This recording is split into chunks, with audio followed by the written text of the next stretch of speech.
Voltamos a olhar para o que se passa no Médio Oriente. Mais de 1.400 pessoas morreram no Irão desde o início do conflito. De acordo com o crescente vermelho, entre este número de mortos estão cerca de 200 crianças. No total, cerca de 18 mil pessoas ficaram feridas. As forças iranianas já admitiram que não vão demonstrar contenção caso as instalações energéticas voltem a ser atacadas. Por outro lado, Israel e Estados Unidos mantêm os ataques ao Irão. E vimos precisamente, Eduardo Correia continua na minha companhia, vimos precisamente esta questão do ataque à instalação de Natanz. Pode efetivamente levar aqui a uma retaliação ainda maior por parte do Irão? O que nós temos visto ao longo destas semanas são retaliações do Irão aos diferentes fontes de energia, de água e até locais religiosos. Relembrar que vimos ontem a cidade de Jerusalém, por norma muito protegida, ser atacada por um míssil. As desalinizadoras, relembrar mostra que Iron Dome também está a ficar saturada, não é? Está saturado. Aliás, Israel tem estado a assistir, porventura, ao maior ataque de sempre por via aérea ao seu território. Há uma refinaria em Haifa que foi destruída, as pessoas passam grande parte do seu tempo nos abrigos. Portanto, esta guerra está a ter proporções nunca antes vistas anteriormente. Apesar de nós, no fundo, estamos muito mais focados em perceber o que é que está acontecendo no Irão e divulgamos mais, no fundo, os ataques americanos e israelitas ao Irão, o que é facto é que a resposta iraniana está a surpreender toda a gente. Por isso, no fundo, estamos perante um enorme impasse. Não se contava, não é? Israel e os Estados Unidos não contavam certamente que o Irão tivesse esta capacidade de resiliência e tanto armamento. A questão é essa, é o armamento também. Super armado. Basta ir às declarações de Donald Trump no início. Donald Trump estava 3 semanas, 4 semanas, fica resolvido.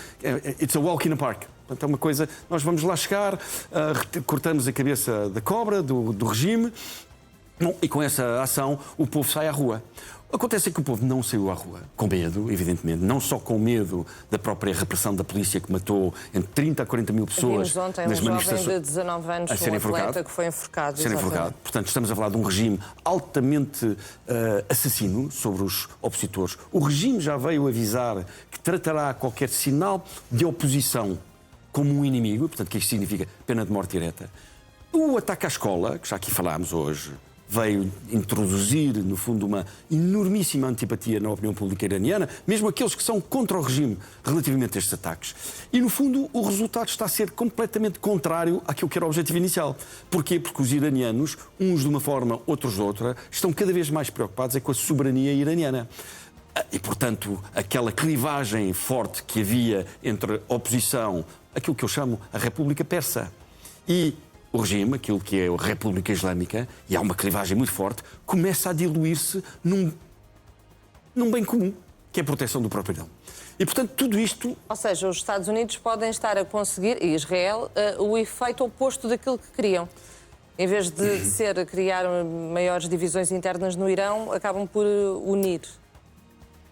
Pode acontecer isso também, ou não? Está a acontecer isso. Porque lá está a luta pela sobrevivência. Está a acontecer isso. Estava-se à espera da mudança muito profunda do mapa político e o que está a acontecer é a velha, no fundo, política israelita, que é o cortar a relva. O que é que significa cortar a relva? No fundo, cortamos a relva, cortamos as ervas e esperamos até elas voltarem a crescer. O Hezbollah é um bom caso que ilustra muito bem. Tínhamos cortado o Hezbollah, praticamente tínhamos dizimado o Hezbollah há cerca de 6 meses atrás. O Hezbollah reapareceu, ou seja, a relva está a crescer. O objetivo inicial era, de facto, uma profunda mudança no regime de Teherão, de modo a conseguirmos, no fundo, um reconhecimento mútuo. É isso que falta. Não parece que sejamos capazes de deitar abaixo, não parece, os sinais são totalmente contrários a esse objetivo, deitar abaixo este regime. Por isso, volto a sublinhar, a posição europeia tem sido uma posição muito importante. Os europeus, por norma, não se entendem e têm dualidades. Aqui estivemos muito bem, porque há que deixar uma reserva diplomática. Só é possível encontrar a paz naquela região alargada, quando israelitas e iranianos se sentarem à mesa. Ainda ontem, no Guerra e Paz, tive a oportunidade de explicar que em qualquer parte do mundo, o embaixador iraniano e o embaixador israelita não têm autorização para estar na mesma sala, no mesmo evento. E, portanto, quando assim é, Bem podemos carregar um país de bombas, bem podemos, no fundo, massacrar, tentar cortar as cabeças do regime. Nada vai acontecer, porque o povo é muito mais forte do que isso, a cultura é muito mais forte do que isso. E, portanto, o único caminho possível é encontrar um entendimento, e as Nações Unidas, no fundo, António Guterres, às vezes parece que esteve a dormir durante meses, não é? Hoje aparece com umas declarações. Qual é a novidade? António Guterres, que tem, quanto a mim, uma das profissões mais interessantes do mundo, secretário-geral das Nações Unidas, tem estado muito neutro, muito ausente, porque as Nações Unidas são, se quisermos, a instituição que deve sentar todos à mesa. Não tenho visto esforços nenhuns de António Guterres sentar o Irão, de sentar Israel à mesma mesa. Não tenho visto esforços nenhuns de António Guterres pegarem tropas de vários países das Nações Unidas e intervir de uma forma pacífica nestes conflitos. Seria muito diferente, certamente, porque o respeito que estes ataques teriam que ter, bem como o respeito que os regimes teriam que ter pelas tropas das Nações Unidas, poderia muito bem alterar o curso violentíssimo e esta escalada de guerra que não vai resolver problema nenhum e só prejudica o mundo inteiro, aliás, como está à vista, desde os mercados de Beja, no fundo, aos hospitais na Índia. É completamente transversal. Entretanto, ontem Donald Trump assumiu que Estados Unidos e Israel querem coisas mais ou menos semelhantes. E peço que atentes aqui nesta expressão, mais ou menos. Por esta altura, são objetivos mais ou menos diferentes ou totalmente diferentes? Não, Israel e Estados Unidos. Há uma convergência em alguns objetivos.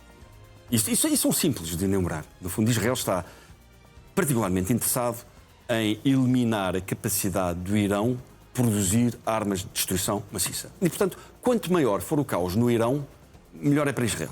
Quanto menor for a capacidade do Irão se voltar a levantar, nomeadamente nestas matérias científicas e tecnológicas, mais Israel tem, se quisermos, um espaço de descanso relativamente a essa tal erva que vai voltar a crescer.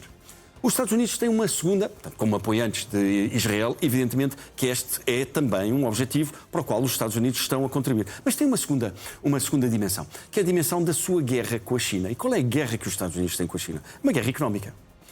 No fundo, qual é o líder económico do mundo? Qual é aquele que consegue exportar mais? Qual é aquele que consegue liderar os movimentos de inovação tecnológica, de inteligência artificial, de robótica, de capacidade até militar? A China tem vindo a crescer nos últimos 20 anos de uma forma absolutamente impressionante e hoje já não sabemos se é a China ou os Estados Unidos o primeiro lugar da economia mundial.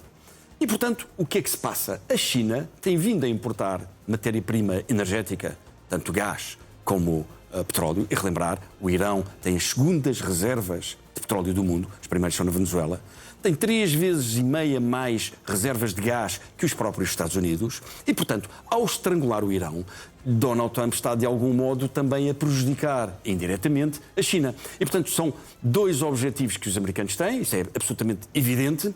Um terceiro objetivo é o objetivo pessoal de Donald Trump. Ninguém mais falou nos ficheiros Epstein. E, portanto, Donald Trump parece hoje inocentado de todo um conjunto de histórias que não contribuem contribuem apenas para reforçar a imagem que todos aqueles que queiram ver percebem quem é Donald Trump. Mas o que é facto é que essas matérias estão hoje completamente no baú. Portanto, evidentemente não são interesses opostos, só que os Estados Unidos têm, e Donald Trump, que é quem lidera, no fundo, este movimento, tem um conjunto de outros interesses. Entretanto, Donald Trump considera pôr um fim à guerra com o Irão porque diz estar muito perto de atingir os objetivos. Estas declarações foram feitas na rede social Truth Social, depois de as autoridades norte-americanas anunciarem uma escalada de ataques aéreos contra drones e navios iranianos. Os Estados Unidos têm como objetivos degradar completamente a capacidade de mísseis iranianos, nunca permitir que o Irão se aproxime de uma capacidade nuclear e proteger os aliados no Médio Oriente, como Israel, Arábia Saudita, Catar e Emirados Árabes Unidos. Mísseis lançados do Irão para Israel foram filmados no céu da Cisjordânia esta madrugada. As imagens foram partilhadas nas redes sociais. Israel confirmou ter respondido a vários ataques iranianos durante a noite. Os sistemas de defesa aérea foram acionados para interceptar os mísseis.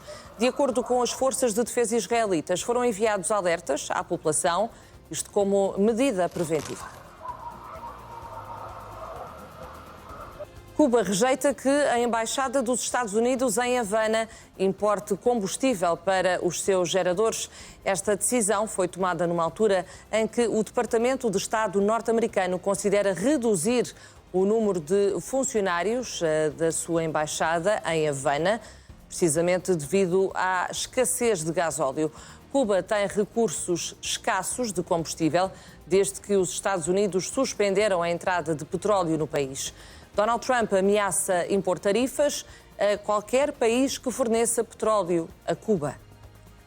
E aqui há mais uma nova frente de interesse, não é? Não é nova. O interesse de Donald Trump em Cuba já é muito antigo. Mas para que entrar agora nesta guerra quando ainda outras nem terminaram? É uma boa pergunta. Para isso teríamos que entender o mapa psicológico e psiquiátrico